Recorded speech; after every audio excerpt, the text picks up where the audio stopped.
آج کے حالات کیا ہیں؟ کربلا کی جنگ ختم ہوتی ہے حضرت امام حسین کی شہادت پر۔ جب آپ کا سر مبارک الگ کر دیا گیا تو یہ جنگ ختم ہو گئی۔ جشن منایا یزیدیوں نے، تقریباً 22,000 کا جو لشکر تھا اس میں کئی مرے بھی تھے، لیکن جلد بازی میں سارے جتنے بھی شہداء تھے سب کو ادھر ادھر بکھیر دیا گیا، لیکن چند سروں کو انہوں نے جمع کیا، خاص طور پر مولا امام حسین رضی اللہ تعالیٰ عنہ کا سر، کیونکہ دلیل کے طور پر انہیں یہ لے کر کے جانا تھا یزید کے دربار میں کہ دکھایا جائے کہ ہماری جنگ بھی ہوئی اور ہم نے کاٹ بھی دیا ہے، ختم کر دیا ہے۔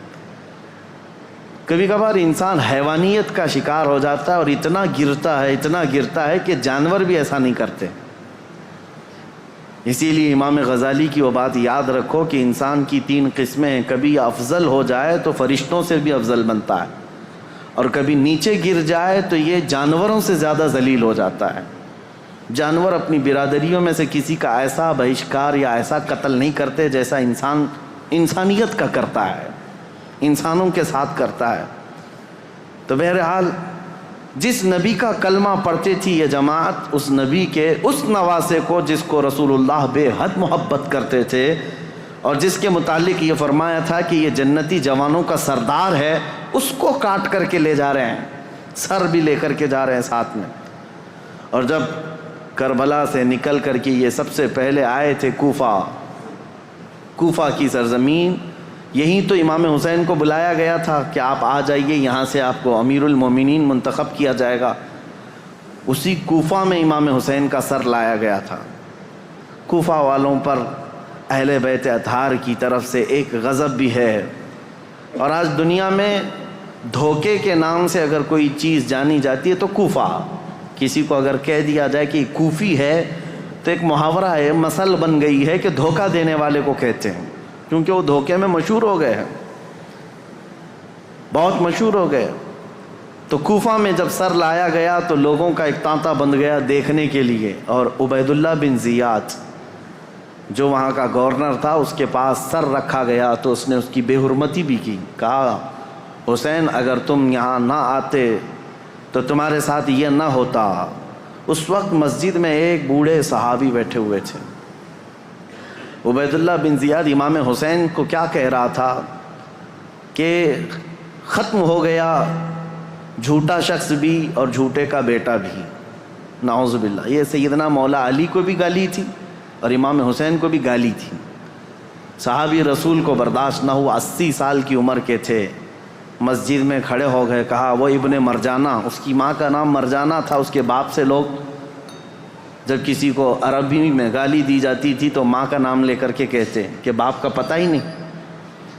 وہ ابن مرجانہ کہ تو جس کے بارے میں کہہ رہا ہے وہ اس روئے زمین میں سب سے اعلیٰ، اس کا باپ سب سے اعلیٰ اور اس کا نانا سب سے اعلیٰ ہے جس حسین کے بارے میں تو کہہ رہا ہے، اور میں گواہی دیتا ہوں اے کوفہ والو، یہ عبید اللہ بن زیاد کذاب ہے، دجال ہے اور دجال کا بیٹا ہے، کذاب ابن کذاب ہے۔ انہوں نے اپنا حق ادا کیا، بھری محفل میں بھی حق بات کھڑے ہو کر کہہ دینا۔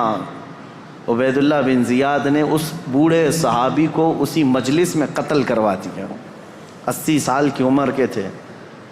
دیکھیں ہر زمانے میں حق بات کو ایکسیپٹ کرنے والے اور بڑھ چڑھ کر اعلان کرنے والے موجود رہیں گے، بزدل چاہے جتنے بھی بن جائیں، لیکن کوئی نہ کوئی مجلس میں رہے گا، کیونکہ اللہ کا دین ہے اور صبح قیامت تک اللہ حق بولنے والوں کو زندہ رکھے گا۔ پھر اس کے بعد یہ سر امام حسین کا دمشق لایا گیا جو ملک شام کی راجدھانی ہے۔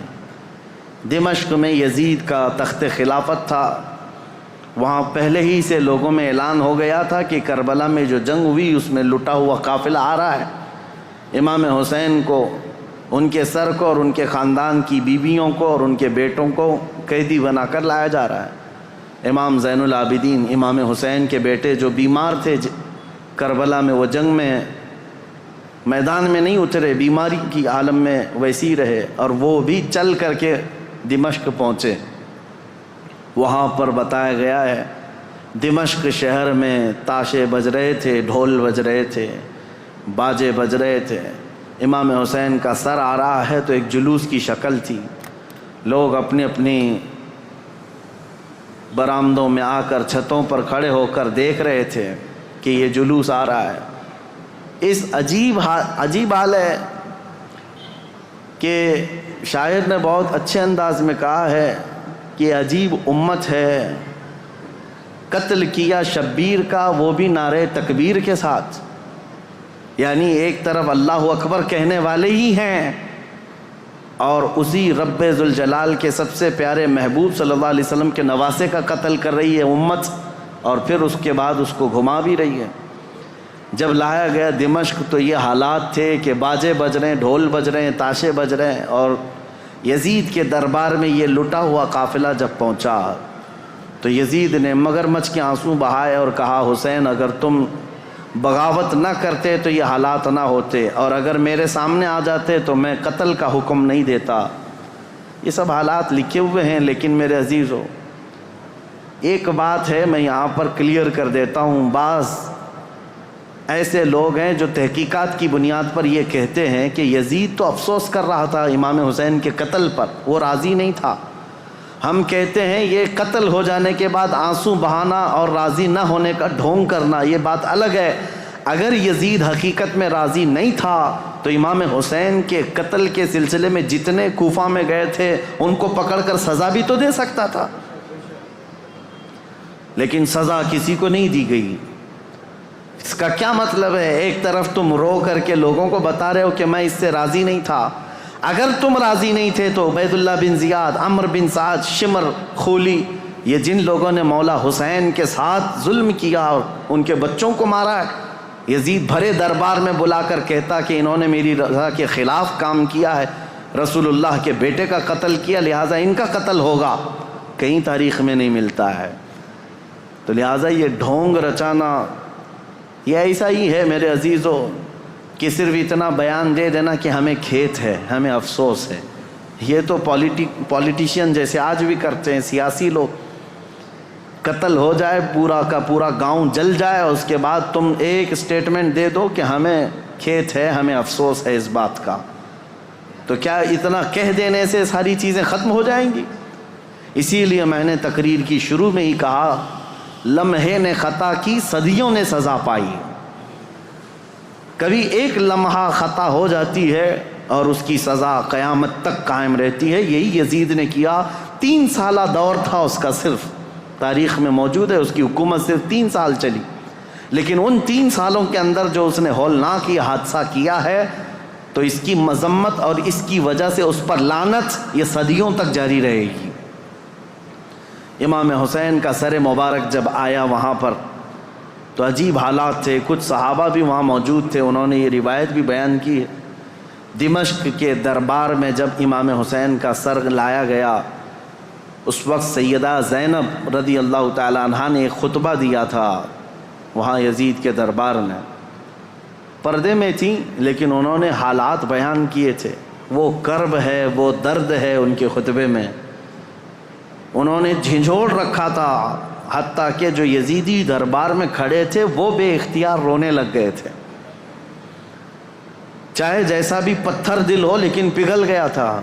تو یزید نے یہ دیکھا کہ ہمارے یہاں پر حالات خراب نہ ہو جائیں، اس نے یہ سارا نظام بند کروا دیا، لوگوں کو باہر کروا دیا۔ تو امام حسین کے سر کو بار بار وہ چھڑی لگا کر بات کرتا تھا، اور اس کے بعد تاریخ میں یہ موجود ہے کہ امام حسین رضی اللہ تعالیٰ عنہ کا سر مبارک، اس میں روایات میں اختلاف ہے، بعض نے کہا امام زین العابدین کے ساتھ مدینہ طیبہ لایا گیا، بعض میں شہر عسقلان میں رکھا گیا جو ملک شام کا ایک علاقہ ہے، تہخانے میں رکھا گیا تھا، اور تقریباً 450 سال کے بعد وہاں سے مصر لایا گیا قاہرہ میں۔ قاہرہ میں آج بھی امام حسین کا سر مبارک دفن ہے، جو وہاں کی تحقیقات ہیں وہ جہاں پر بھی ہے، لیکن ایک بات تو طے ہے، اللہ تبارک و تعالیٰ نے ان کے متعلق فرمایا ہے کہ ان کو مردہ نہ کہو، وہ جہاں ہیں زندہ ہیں، شہید ہیں۔ اب جب مدینے یہ قافلہ آیا تو بڑا غمگین ماحول تھا پورے مدینے کا، مدینے والوں کو پہلے سے خبر تھی، حضرت ام سلمہ رضی اللہ تعالیٰ عنہ میرے آقا صلی اللہ علیہ وسلم کی ایک زوجہ ہیں، حضور کی بیوی۔ ایک مرتبہ حضور اکرم صلی اللہ تعالیٰ علیہ وسلم بیٹھے ہوئے تھے، اچانک آپ کی آنکھوں میں آنسو آئے۔ حضرت ام سلمہ نے پوچھا یا رسول اللہ صلی اللہ علیہ وسلم یہ آنسو کس بات کے؟ کہا کہ مجھے جبرائیل نے آ کر یہ خبر دی ہے کہ میرے اس لخت جگر فاطمہ کے بیٹے کو میری امت شہید کر دے گی، مار ڈالے گی۔ مجھے اس بات کا قلق ہے، دکھ ہے، اور جبرائیل نے ایک شیشی میں مجھے مٹی لا کر کے دی وہ اس کربلا کے میدان کی، اور وہ حضرت ام سلمہ کو دے دیا۔ حضور نے کہا کہ یہ شیشی سنبھال کر کے رکھنا، جس دن دیکھنا کہ اس کی مٹی لال ہو گئی تو سمجھ لینا کہ میرا بیٹا شہید ہو گیا۔ تو حضرت ام سلمہ رضی اللہ تعالیٰ عنہ اس وقت موجود تھیں، باحیات تھیں، رسول اللہ صلی اللہ علیہ وسلم کی زوجہ۔ وہ کہتی ہیں کہ وہ شیشی میں نے رکھی تھی، اور جس دن یہ کربلا کا واقعہ پیش آیا اس دن انہوں نے خواب بھی دیکھا حضور صلی اللہ تعالیٰ علیہ وسلم کو کہ نبی کریم صلی اللہ تعالیٰ علیہ وسلم گرد و غبار جھاڑتے ہوئے اپنے لباس کو جھٹکتے ہوئے تشریف لا رہے ہیں۔ تو حضرت ام سلمہ نے حضور کو خواب میں دیکھ کر پوچھا یا رسول اللہ صلی اللہ تعالیٰ علیہ وسلم کون سے لمبے سفر سے آپ تشریف لا رہے ہیں کہ گرد و غبار آپ جھاڑتے ہوئے تشریف لا رہے ہیں؟ میرے آقا صلی اللہ تعالیٰ علیہ وسلم نے فرمایا ام سلمہ میری امت کے اشقیاء نے میرے بیٹے کو اور میرے خاندان کو کاٹ دیا، قتل کر دیا کربلا کے میدان میں۔ ان کی سب کی لاشیں میں جمع کرتا کرتا سب کو دیکھتا ہوا وہاں سے آ رہا ہوں، کربلا کے میدان سے تھکا ہوا۔ حضرت ام سلمہ کہتی ہیں کہ میں گھبرا گئی، یہ خواب دیکھی تھی رات کو۔ صبح وہ جلدی اٹھتی ہیں، یہ عاشورہ کا دن تھا۔ وہ فرماتی ہیں کہ میں جلدی سے جا کر اس شیشی کو یاد کرتی ہوں جو میرے آقا صلی اللہ علیہ وسلم نے مجھے زندگی میں دیا تھا، وہ ویسی سنبھالی رکھی ہوئی تھی۔ جا کر دیکھا تو اس شیشی کے اندر مٹی نہیں، پورا خون جمع تھا۔ حضرت ام سلمہ کہتی ہیں میں نے مدینے والوں کو اسی دن اطلاع دے دی کہ اے اہل مدینہ رسول اللہ کا بیٹا شہید ہو گیا۔ اس وقت کوئی ٹیلی گرام نہیں تھا اور نہ ہی کوئی ایسی تیز خبریں لانے والا انٹرنیٹ یا موبائل یا فون کا سسٹم تھا، مواصلات تو نہیں تھے۔ خبریں جو آتی تھی کوئی قاصد خبر لے کر کے آتا تب پتہ چلتا، وہ بھی خبریں کبھی 8 دن کے بعد 10 دن کے بعد پہنچتی تھی۔ لیکن مدینے والوں کو اسی دن خبر پہنچ گئی تھی کہ امام حسین کا قتل ہو گیا۔ یہ حضرت ام سلمہ نے خبر دی تھی۔ مدینے والوں نے آ کر کے پوچھا کہ یہ حالات ایسے ہو گئے۔ اس کے بعد پھر اس دن سے لے کر ہر دن مدینے والے انتظار میں رہتے کہ رسول اللہ کا یہ خاندان اہل بیت کب یہ واپس مدینے آئیں گے۔ تو ملک شام سے وہ لوگ واپس جب مدینے آ رہے تھے تو پورا مدینہ باہر نکل گیا تھا، پورا مدینہ باہر نکل گیا تھا، اور وہاں پر جو بچی ہوئی عورتیں تھیں سیدہ زینب اور امام حسین شہید کربلا کی 2 بیویاں جو بیوہ ہو گئیں، اور امام زین العابدین اور امام حسن کے 2 بیٹے، چھوٹا سا ایک قافلہ واپس مدینے آ رہا تھا۔ تو مدینے والے کہتے ہیں جیسے ہی وہ قافلہ مدینے کے اندر آیا تو لوگوں کی ایسی چیخیں بلند ہو گئیں، لوگ دیکھتے رہ گئے، کیونکہ رسول اللہ کے گھر کے کچھ افراد مدینے میں ابھی بھی موجود تھے۔ حضرت بی بی صغرا اور امام حسین کی اور ایک بیوی یہاں پر موجود تھی۔ سب انتظار کرتے رہ گئے، اور جیسے ہی یہ لٹا ہوا قافلہ آیا تو مدینے والے کہتے ہیں ایک وہ دن تھا جب رسول پاک صلی اللہ تعالیٰ علیہ وسلم کی وفات ہوئی، اس دن مدینہ سب سے زیادہ رویا تھا، اور دوسرا یہ دن تھا جب امام حسین کا قافلہ لٹا ہوا قافلہ مدینے میں داخل ہوا تھا تو مدینہ سب سے زیادہ رویا تھا۔ امام زین العابدین بیمار سجاد جیسے ہی مدینے میں داخل ہوئے سیدھے روضہ رسول پر حاضر ہوئے، اپنے اس قافلے کو لے کر روضہ رسول پر حاضر ہوئے۔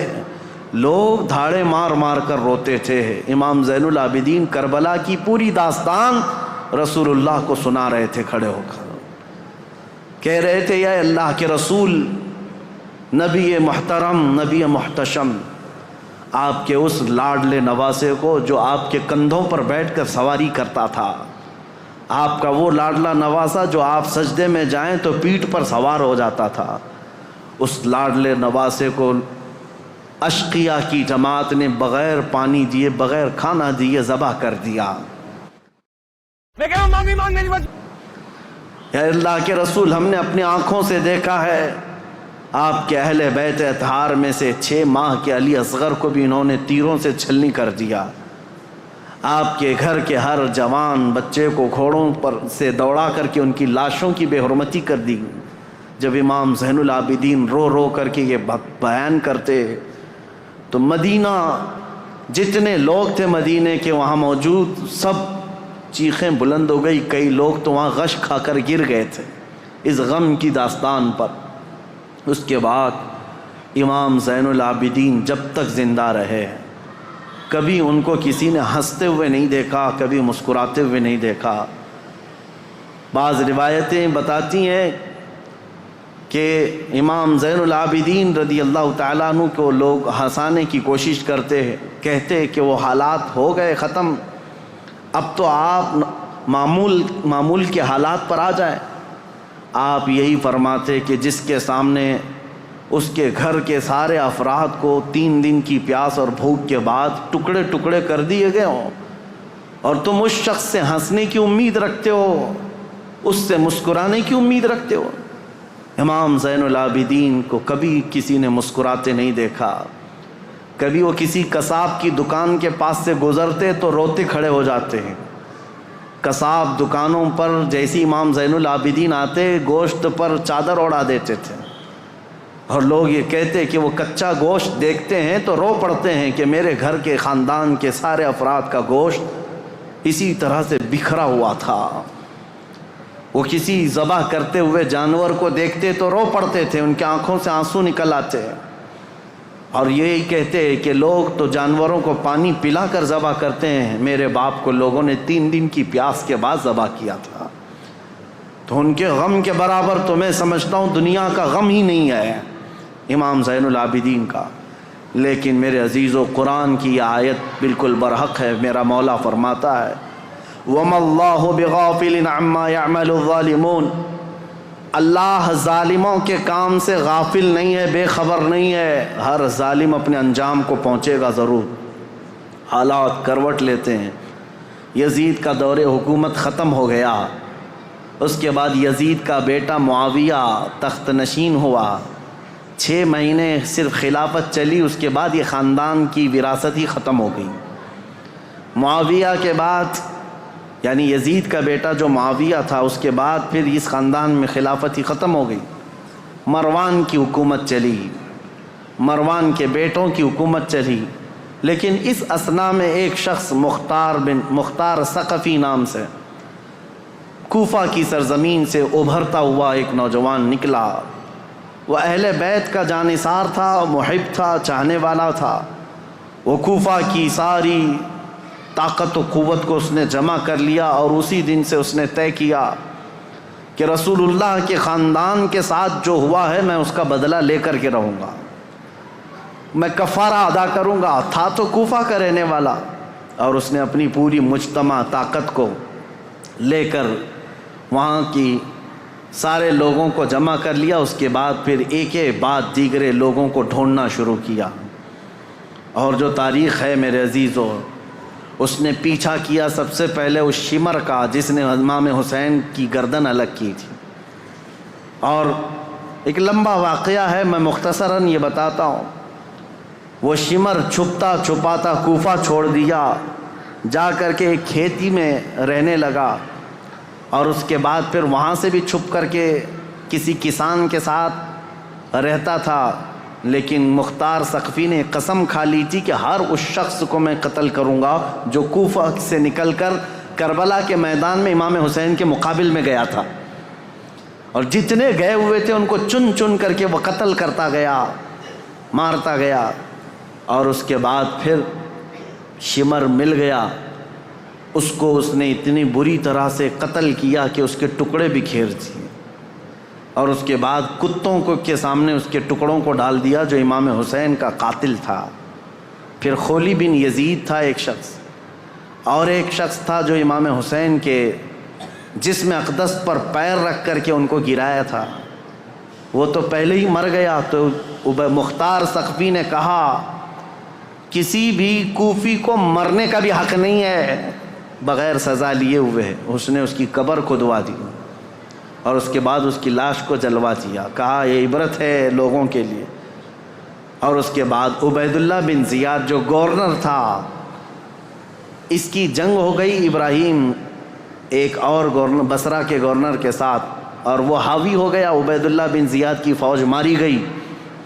پھر عبید اللہ بن زیاد گرفتار ہو کر کے آیا تو مختار ثقفی گیا اور کہا کہ یہ شخص میرے حوالے کرو، یہی ہے پورے کربلا کی داستان کا اصل مجرم۔ کوفہ کا گورنر بن کر کے آیا، امام مسلم کو قتل کیا، ہانی بن عروہ کو قتل کیا، اور اسی نے بھیجا تھا کربلا میں۔ پھر عبید اللہ بن زیاد کو اس نے گرفتار کر کے چوراہے پر کھڑا کیا، اور اس کے بعد اس کے ساتھ بھی وہی حشر ہوا میرے عزیزو، جس کو بیان نہیں کیا جا سکتا، کہ وہ موت مانگتا تھا لیکن کوئی اس کو وہاں پر مکمل قتل کرنا بھی نہیں چاہتا تھا۔ اور مختار ثقفی اس کی انگلی کاٹتا اور اس کے بعد کہتا کہ درد کیسا لگتا ہے، کبھی اس کا کان کاٹتا اور کہتا درد کیسا لگتا ہے، تو نے رسول اللہ کے چھوٹے چھوٹے بچوں کو قتل کیا، آج تیری انگلی کٹنے پر تو گوارا نہیں کر پاتا، برداشت نہیں کر پاتا۔ اس حسین ابن علی نے کیسے گوارا کیا ہوگا جب 6 مہینے کے بچے کی گردن میں تم نے تیر ڈال دیا تھا۔ کئی دنوں کی اس مشقت کے بعد عبید اللہ بن زیاد کو بھی قتل کر دیا گیا، ختم ہو گئے، اور جتنے گئے ہوئے تھے عمرو بن سعد سب مارے گئے، ایک بھی نہیں بچا۔ یہاں تک کہ یہ سلسلہ تقریباً 3 یا 4 سال تک چلا۔ مختار ثقفی کو جتنے لوگوں کی لسٹ تھی اس نے ایک بندے کو بھی نہیں چھوڑا۔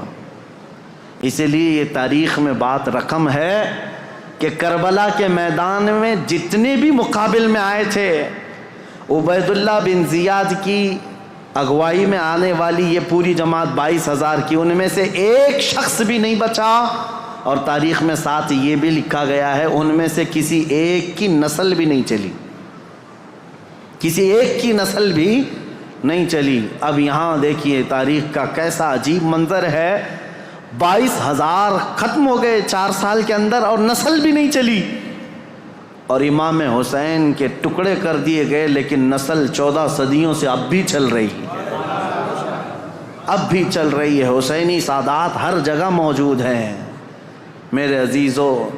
اسی لیے میرا رب تعالیٰ فرماتا ہے اللہ تعالیٰ ظالموں کے کام سے بے خبر نہیں ہے، اور جب اللہ انتقام لیتا ہے تو پھر تمہاری نسلیں بھی ختم ہو جاتی ہیں۔ اسی لیے ہمیشہ اس بات کا خیال رکھیں کہ ہم سے ہونے والی خطائیں، غلطیاں، اگر اس کا تعلق اللہ کی کسی محبوب بندے سے ہے تو پھر قیامت تک تم پر لعنت برسائی جائے گی۔ کبھی ہرگز ایسا کام ہونے نہ پائے کہ تم سے زیادتی ہو گئی ہو اور وہ بھی کسی اللہ والے کے ساتھ، ورنہ اللہ انتقام لے گا، اللہ انتقام لے گا۔ آپ یہ مت سمجھ کر کے چلیں کہ صرف ایک کربلا ہو گیا اور ایک یزید تھا، ایک حسین تھے اور پھر معاملات نہیں، ہر دور میں یہ معاملات ہوتے ہیں۔ آج بھی آپ کو یہی نصیحت کر رہا ہوں کہ کبھی تمہاری طرف سے کسی ایسی شخصیت کو تکلیف نہ پہنچاؤ جو اللہ والا ہے، اللہ کا محبوب بندہ ہو، ورنہ ہوگا یہ کہ اس کا انتقام اللہ لے گا، اللہ کی طرف سے ہوگا۔ ایک مشہور بزرگ ہیں، وہ حضرت شیبہ، مجذوب بزرگ تھے، بیٹھے رہتے تھے بازار میں، اور ایک بڑے سیٹھ آدمی نے اپنی بیوی کو شاپنگ کے لیے لایا، اور اس کے بعد وہ اس کی عورت کو عمدہ لباس پہنا کر کے بازار میں چل رہا تھا۔ یہ جو حضرت شیبہ ہیں، بزرگ ہیں، ان کا پیر کیچڑ میں ایسے گر گیا تو کیچڑ اچھل کر کے بیگم کی لباس پر کیچڑ آ گیا، تو سیٹھ کو بڑا غصہ آ گیا کہ میری بیگم کے نئے نئے کپڑے جو ہے نا کیچڑ میں خراب ہو گئے، اور یہ بوڑھا شخص اس نے ایسا کیا، تو آیا زوردار 2 تماچے لگا دیا اس بزرگ کو، حضرت شیبہ کو، پاگل دیوانہ کہیں کا نظر نہیں آتا، کیچڑ میں پیر ڈال دیا، میری بیگم کے مہنگے لباس کو تو نے گندا کر دیا۔ اس بزرگ نے کچھ نہیں کہا، بابا معاف کر دو، غلطی سے میرا قدم گر گیا۔ کہا کیسی غلطی؟ دامن پکڑ کر کے کھینچنے لگا۔ بیگم آئی اور کہا چھوڑ دو، یہ اللہ والے ہیں، ان کے بارے میں لوگ جانتے ہیں۔ کہا کہاں کا اللہ والا؟ کیسا اللہ والا؟ اس کو دکھاوا تھا، اس سیٹھ کو اپنی بیگم کے سامنے اپنی پہلوانی دکھانی تھی، مارا توڑا سب کیا، گھر گیا۔ اسی شام کو گھر کے اوپر سیڑھیوں سے اس کا پیر پھسلا، نیچے گرا اور ایسا گرا کہ سر کا کھوپڑی باہر آ گئی، بھیجا باہر آ گیا، جگہ پر انتقال ہو گیا۔ یہ واقعہ میں اس لیے بتا رہا ہوں مکافات عمل کیا ہے۔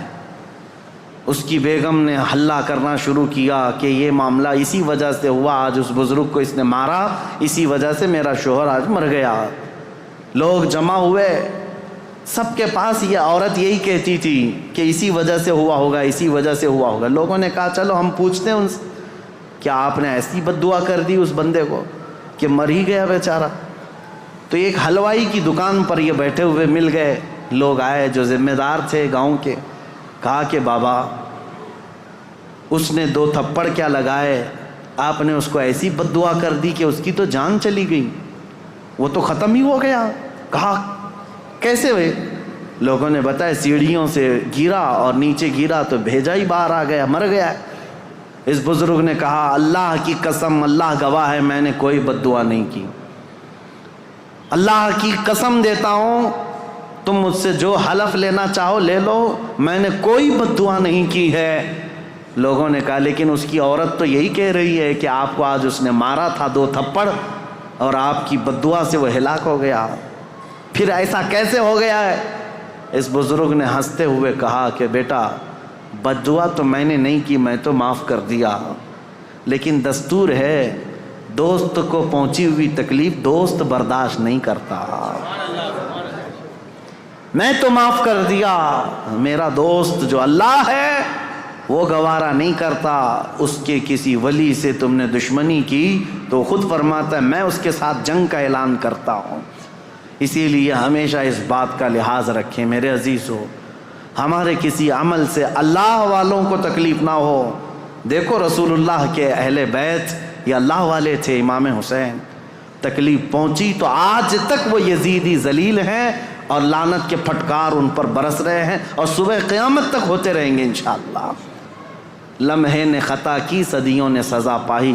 اللہ کریم ہم سب کو کہنے سننے سے زیادہ عمل کی توفیق عطا فرمائے۔ رب قدیر ہم سب کو ظلم سے کوسوں دور رکھے اور مولا کریم ہمیں اہل بیت کے ساتھ زندگی عطا کرے اور قیامت کے دن اہل بیت کے ساتھ حشر عطا فرمائے۔